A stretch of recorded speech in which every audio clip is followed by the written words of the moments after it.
Nabatyagan sa dako nga bahin sa Western Visayas ang pag-ulan-ulan tugas ang trough o kon extension sang low pressure area.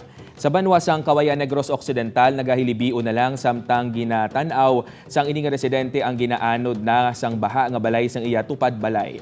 Natrasar naman ang biyahe sang pila ka mga motorista matapos yung nagbubo ang makusog nga ulan nga nagpabaha sa mga dalanon sang banwa. Sa Talisay City naman, wala man sang may na-report nga apektado sang pagbaha, apang padayon ng monitoring isang CDRRMO sa mga flood-prone area sang syudad bangod sa yellow rainfall warning nga ginpagwa sang Pag-asa. Sa probinsya naman sang Capiz, ginbaha ang pila ka mga lugar kadungan sang mamunog nga pag-ulan. Sa banwa sang Dumalag, nagtaas ang tubig sa pila ka mga talamnan kag residential areas sa 4 ka mga barangay. Masobra 80 ka mga pamilyang ginpaidalom sa preemptive evacuation.